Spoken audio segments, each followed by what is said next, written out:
Shalom, salam damai sejahtera kepada kita semua, dimanapun Anda berada saat ini. Kiranya berkat yang indah menjadi milik kita bersama, lewat firman yang saya sampaikan berjudul, Aku Masih Seperti Yang Dulu. Kita awali firman Tuhan, kita berdoa. Tuhan kami yang di surga, kami puji dan kami muliakan Engkau ya Tuhan, mulai hari ini sampai selama-lamanya. Bila mana Tuhan hamba-Mu akan menyampaikan firman Tuhan, urapi hamba-Mu. Bila firman ini akan menjadi berkat, memberikan semangat yang baru, kekuatan yang baru bagi kami, untuk selalu dekat dan mengikuti akan kehendak-Mu. Dalam nama Yesus kami berdoa, amin. Seorang anak kecil dan ayahnya sedang berjalan di sebuah gunung. Tiba-tiba anak itu tergelincir dan menjerit, betapa kagetnya ia ketika mendengar ada suara dari balik gunung.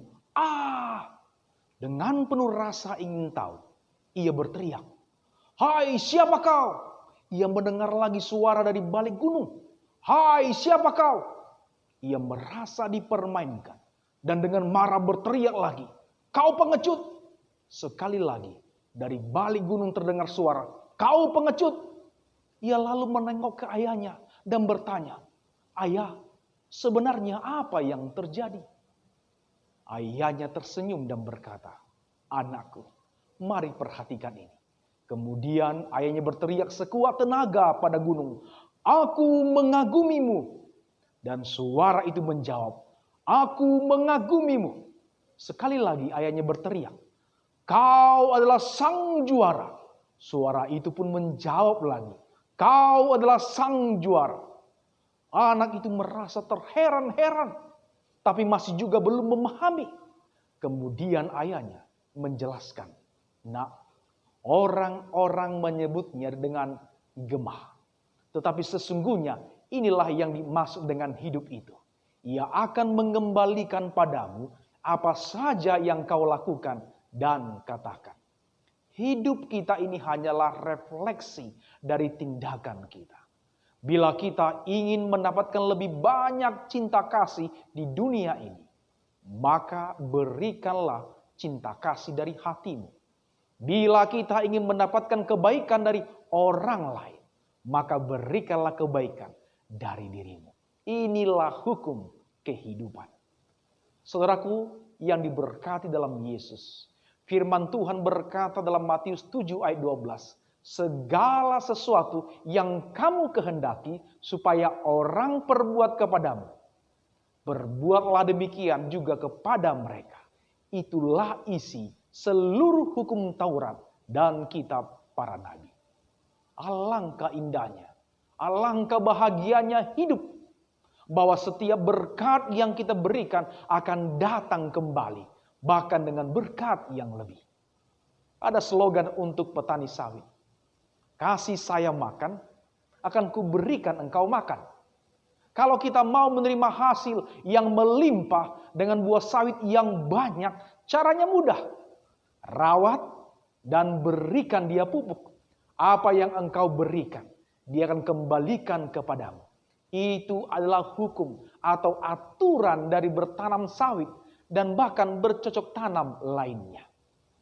Pada bulan ketiga, setelah orang Israel keluar dari tanah Mesir, dalam suasana yang penuh hikmat dan penuh kesoleman, maka Tuhan memberikan ikatan cinta yang kudus bagi bangsa Israel. Allah berkata, "Beginilah kau katakan kepada keturunan Yakub, dan kau berikan kepada orang Israel. Kamu sendiri telah melihat apa yang kulakukan kepada orang Mesir, dan bagaimana aku telah mendukung kamu di atas sayap Raja Wali, dan membawa kamu kepadaku. Jadi sekarang, jika kamu sungguh-sungguh mendengarkan firman-Ku dan berpegang pada perjanjian-Ku, maka Aku akan menjadikan harta kesayangan-Ku dari antara segala bangsa." Anda lihat, Israel akan menjadi bangsa kesayangannya, harta kesayangannya, Seperti Yakub menjadikan Yusuf sebagai anak kesayangannya dan memberikan selalu yang terbaik. Betapa Tuhan akan memberikan yang baik, lebih baik dan terbaik karena kita adalah harta kesayangannya. Asalkan sungguh-sungguh atau bisa disebutkan segenap hati mendengarkan firman Tuhan dan berpegang teguh kepada perjanjiannya. Coba lihat wajah saudara di cermin sekarang. Lantas Anda katakan, engkau adalah harta kesayanganku. Dahsyat, luar biasa Tuhan kita Yesus Kristus. Di matanya kita ini adalah harta kesayangannya. Kalau kita harta kesayangannya, itu artinya tidak ada yang perlu kita khawatirkan di dunia ini. Dengan penuh belas kasihan sebagai seorang bapa, segera Tuhan menyampaikan kepada mereka satu ikatan perjanjian. Akulah Tuhan Allahmu yang membawa engkau keluar dari tanah Mesir. Seperti seorang ibu, Tuhan berfirman, Aku ibumu yang telah melahirkanmu, memberikan engkau makan, dan melindungi engkau dari binatang buas. Oleh sebab itu anakku, jangan ada padamu Allah lain di hadapanku, karena aku Allahmu. Jangan gantikan aku dengan apapun, dengan barang fana di dunia ini. Saat ini Yesus mau katakan kepada kita, anakku, aku sudah memberikan darahku untukmu dan membela perkaramu. Jangan pernah gantikan darahku hanya dengan sepiring nasi yang mengenyangkan kita sesaat. Sebab akulah Tuhan yang menciptakanmu. Lalu Tuhan melanjutkan firman-Nya. Jangan membuat bagimu patung yang menyerupai apapun untuk disembah. Seindah apapun ukiran, jangan pernah pahat batu dan pohon untuk engkau sembah. Allah tak terbatas. Ia selalu ada bersamamu dalam roh. Dan satu kerinduan Tuhan yang paling besar adalah supaya ia diam di tengah-tengah kita. Kita tidak perlu repot membuat media apapun untuk membuat dia lebih dekat dengan kita. Sebab sebelum engkau dekat, ia sudah dekat kepadamu. Karena kerinduan Allah yang paling besar adalah diam di tengah-tengah kita. Lalu Tuhan berfirman, jangan menyebut namaku dengan sembarangan. Engkau boleh menyebut namaku kapan saja engkau mau. Tapi jangan sebutkan namaku hanya untuk mengutuk orang yang kau benci. Namun sebutkan namaku untuk memberkati orang. Ingat dan kuduskanlah hari Sabat. Setelah Tuhan menyampaikan identitas dirinya yang penuh kekudusan, ia kembali ingatkan bahwa ada satu hari yang harus engkau kuduskan dan spesialkan, yaitu hari Sabat. Hari untuk bertemu dengan Tuhan secara khusus. Firman pertama sampai keempat menandaskan Allah ingin selalu dekat dengan engkau. Allah ingin selalu menyertai engkau. Dialah Immanuel di saat engkau menghadapi situasi pandemi COVID-19.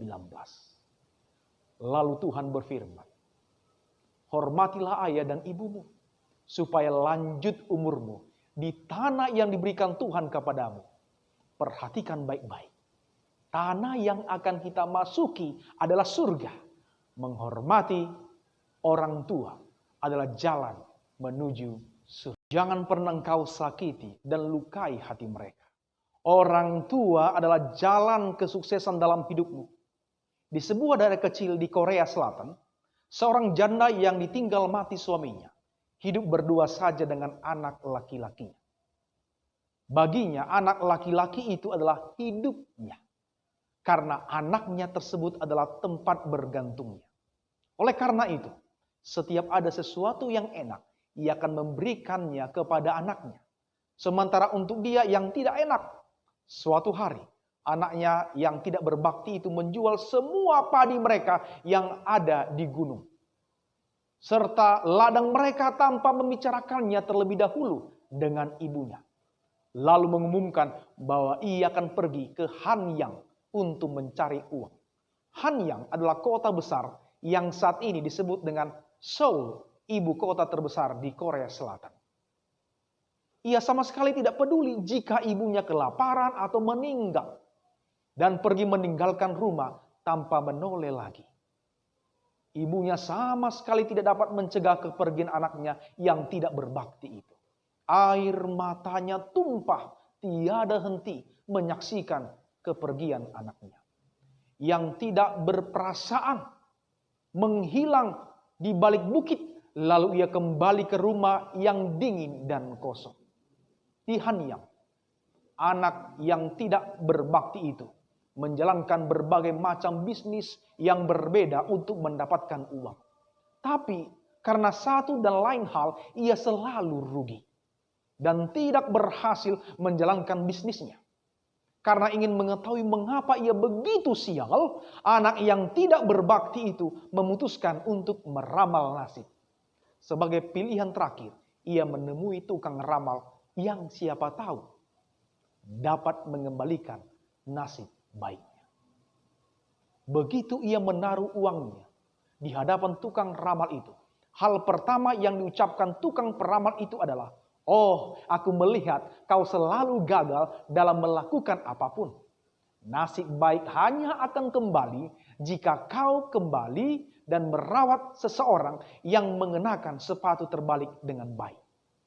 Dengan penuh harapan, anak itu pergi dengan gembira untuk mencari orang yang sedang memakai sepatu terbalik. Namun kemanapun ia pergi, ia tidak menemukan orang seperti itu. Anak yang tidak berbakti itu pun mengeluh, "Mengapa aku ini begitu sial? Sekarang uang habis dan sepatunya rusak parah hingga ia tidak dapat melanjutkan perjalanannya." Karena merasa sangat kelaparan, tidak ada pilihan lain baginya kecuali kembali ke rumah tempat ibu yang telah disia-siakan selama ini. Di sepanjang perjalanan, ia mengemis makanan, bahkan harus menahan lapar selama berhari-hari. Akhirnya, pada suatu malam, ia tiba di rumahnya. Anak yang tidak berbakti itu mengetuk pintu dan memanggil ibunya. Ketika ia pergi dulu, ia sama sekali tidak peduli apakah ibunya akan kelaparan atau mati. Ia mengkhianati ibunya dan pergi meninggalkan rumah tanpa berkata apa-apa. Sekarang ketika anak durhaka itu tidak dapat berbuat apa-apa, ia pulang. Ketika ibunya mendengar mengetuk pintu dan memanggilnya, ia berteriak, "Oh, kau masih hidup dan kembali. Kemana saja kau ini?" Ia bergegas keluar, membuka pintu dan berseru, "Pasti kau menderita sekali dan lapar." Dan dengan cepat ia berbalik menuju dapur untuk menyiapkan meja makan untuk anaknya.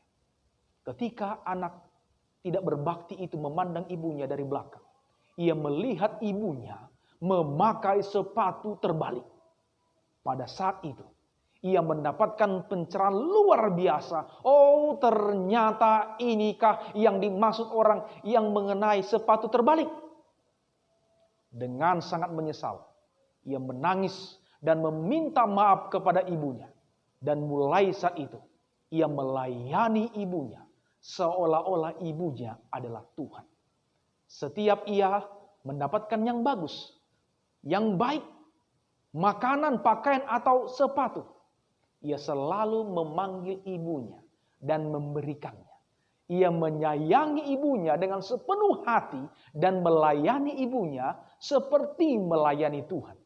Sekarang ibunya bahagia dan penuh sukacita dan rumah mereka menjadi seperti surga. Sejak saat itu, nasib berbalik, memihak kepadanya. Segala sesuatu yang ia lakukan, segala bisnisnya selalu berhasil dan sukses. Ia menjadi orang yang sangat kaya. Ia menikah dan memiliki anak dengan bahagia.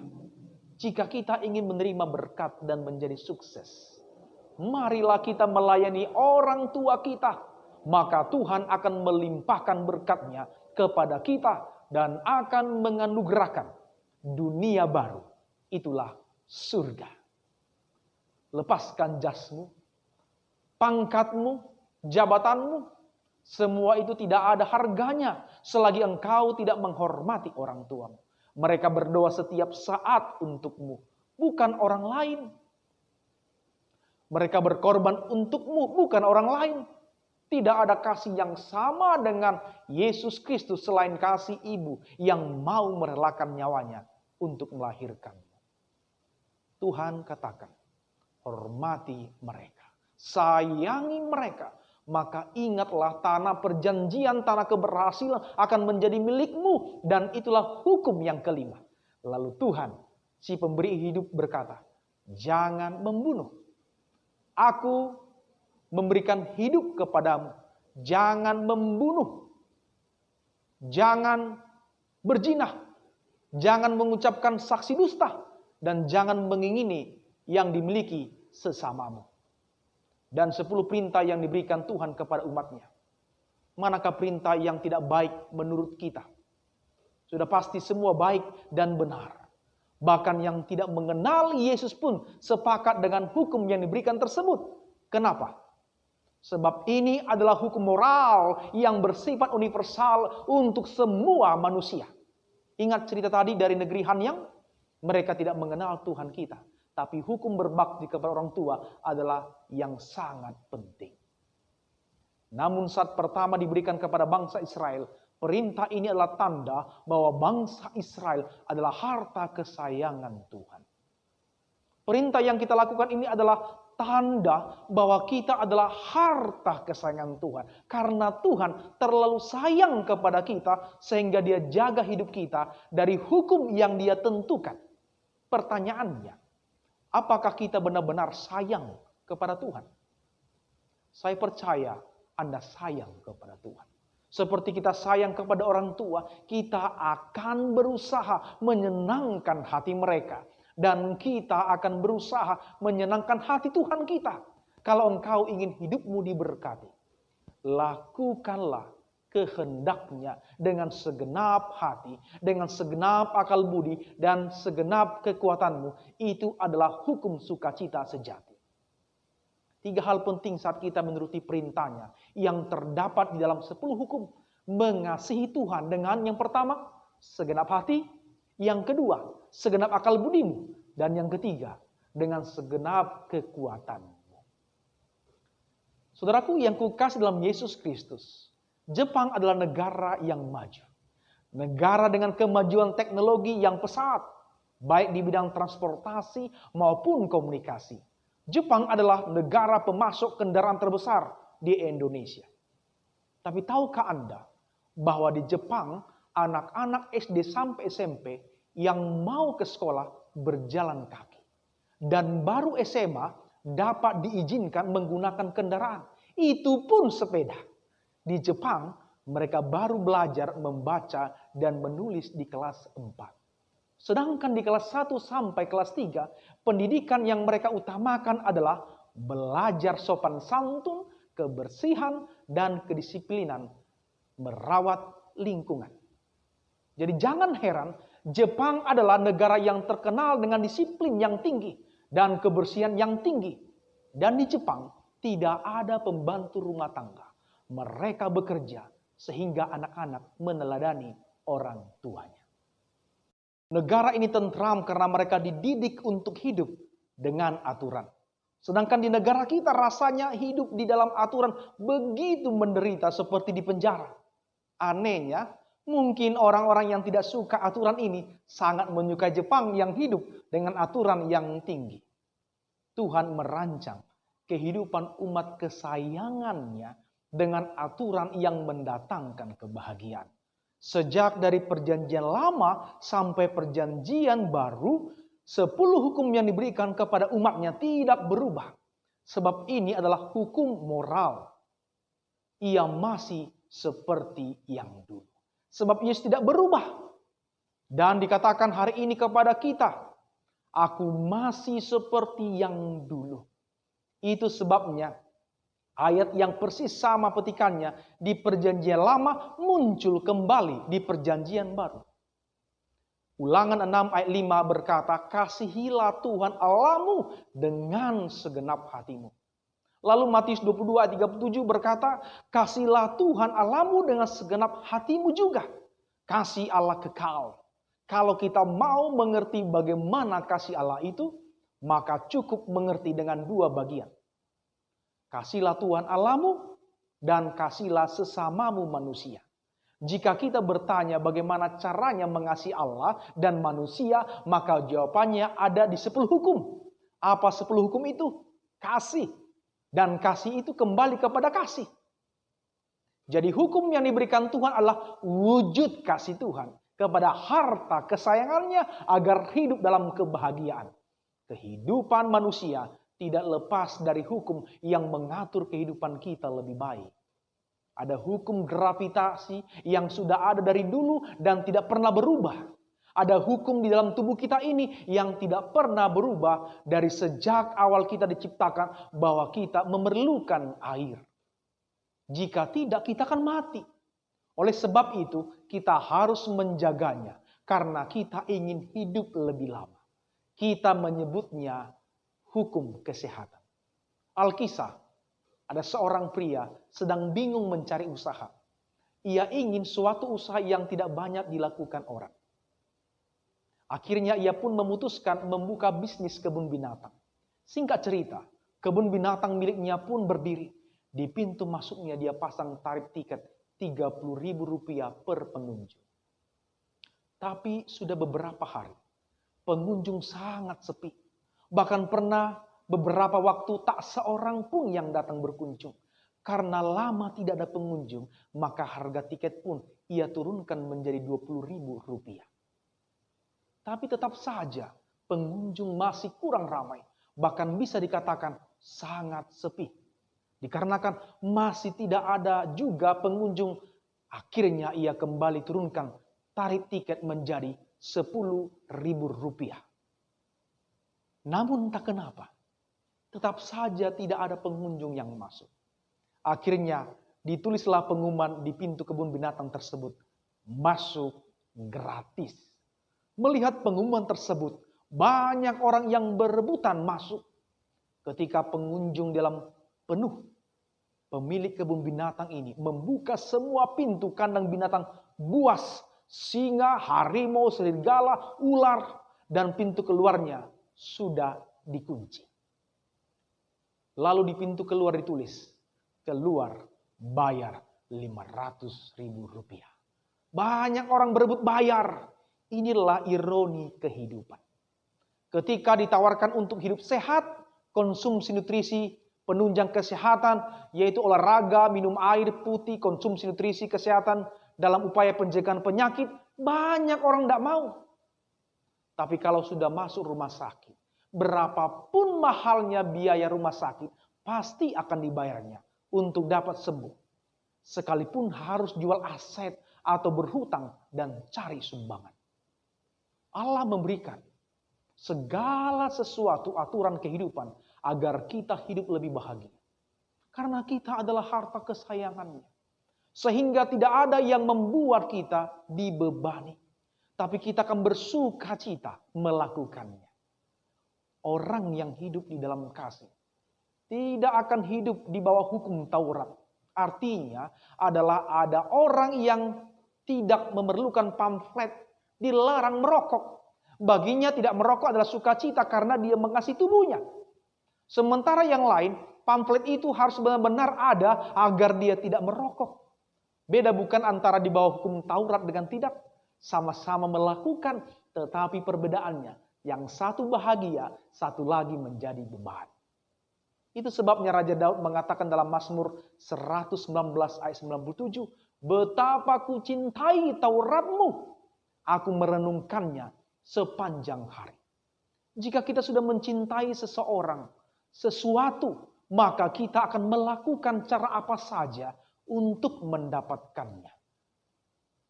Kita siap berkorban, asalkan kita mendapatkannya. Dan saat kita berkorban, tidak ada keluhan yang akan kita sampaikan.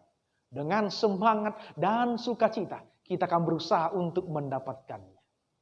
Jadi bagaimana mencintai Tauratnya? Yang pertama, ingat itu berasal dari Tuhan. Dan itu adalah tabiat Allah itu sendiri. 10 hukum adalah cerminan dari tabiat Allah. Jika kita benar-benar berasal dari Allah, maka kita hidup di dalam kasih. Dan pernyataan kasih Allah adalah perintah Tuhan. Yang kedua, berdoalah agar Tuhan mengubah hati kita untuk melakukannya. Kenapa? Roh penurut, daging lemah. Mazmur 119 ayat 36 berkata, condongkanlah hatiku kepada peringatan-peringatanmu. Kita harus berpikir dengan rohani untuk melakukan hal rohani. Sehingga kita mencintai Tauratnya. Dan yang ketiga, hukum itu menuntun kita untuk memiliki hidup. Saat kita membeli barang, ada aturannya. Jika kita benar-benar mengikuti petunjuknya dan benar-benar menjaganya, maka barang kita akan awet dan bagus terus. New Zealand adalah negara yang terbebas dari COVID saat ini. Mereka sudah dapat melakukan aktivitas tanpa masker. Rahasianya, sebab mereka benar-benar menaati peraturan kesehatan yang diberikan pemerintah dengan baik. Kalau kita mengikuti peraturan dengan baik, maka kita akan bahagia. Kasih Yesus begitu besar bagi kita. Ia selalu ingin menjaga kita, membuat kita hebat di matanya. Ia tidak ingin kita binasa, karena kebinasaan kita membuat kita dan Tuhan tidak dapat bersama lagi. Itu sebabnya Dia menjaga kita. Sebagai seorang gembala yang menuntun domba-dombanya ke jalan yang benar melalui hukum yang diberikannya. Dia selalu mengasihi kita. Jika kita hidup di dalam kebenaran, hidup dalam cinta kepada Yesus, perintah Tuhan bukanlah beban. Itulah kesukaan kita, seperti Daud katakan. Sebagai orang tua, kita ingin melihat anak-anak kita berhasil, bukan? Kita berusaha membuat mereka bersekolah di tempat yang hebat. Dengan disiplin dan aturan yang ketat. Berharap anak-anak kita dididik menjadi orang-orang berhasil. Seorang anak laki-laki mencuri sebuah papan tulis kecil milik teman sekolahnya. Dan kemudian membawa kepada ibunya. Ibunya sama sekali tidak memarahinya.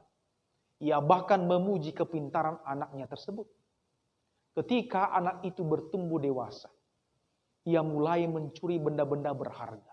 Sampai suatu hari, ia tertangkap basah dan kemudian dihukum mati. Di antara orang-orang yang berkumpul di tempat eksekusi, terdapat pula ibunya. Ibunya yang menangis sambil memukuli dadanya. Dan anak itu berhasil mendapatkan izin membisikkan sesuatu kepada ibunya. Ibu itu pun segera menghampirinya. Dan mendekatkan telinganya ke mulut anaknya itu. Seketika itu juga anaknya itu menggigit sampai putus telinga ibunya tersebut. Ibu itu pun menjerit. Dan orang-orang yang berkerumun di situ ikut-ikutan mencela anak durhaka itu. Ya ampun, kata mereka. Ia mengakhiri hidupnya dengan melakukan perbuatan seperti itu kepada ibunya. Seakan-akan kejahatan masa lalunya belum cukup. Tetapi anak itu menjawab, ia adalah penyebab kehancuran hidup saya.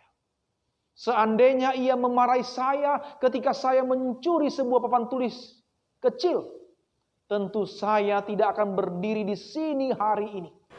Saudaraku yang dikasih dalam Yesus, kita ada hari ini karena kasih Tuhan begitu membayar. Tuhan yang memberikan dan Dia ingin hidup yang dianugerahkan bagi saya dan saudara penuh dengan kebahagiaan. Kalau Yesus mengasihi kita, kita juga harus mengasihi. Bagaimana kita mengasihi? Turutilah perintah dan firman. Kita adalah anak kesayangan, harta kesayangan, selamat melakukan perintah. Tuhan memberkati. Amin. Kita sama-sama. Terpujilah Engkau Tuhan, kasih-Mu tak berkesudahan mengikat. Engkau menjadikan kami sebagai harta kesayangan dan selalu berusaha menjaga dan melindungi kami agar kami selalu dalam keselamatan. Engkau memberikan perlindungan bagi kami. Dengan cinta kasih Tuhan berikan hukum dan perintah bagi kami. Biarlah kami sambut dengan sukacita, melakukannya dengan segenap hati kami, dengan segenap jiwa kami, dan dengan segenap akal budi kami. Ketika Allah mengasihi kami berhubungan akan selalu mengasihi Tuhan. Biarlah hidup kami boleh memiliki kehidupan yang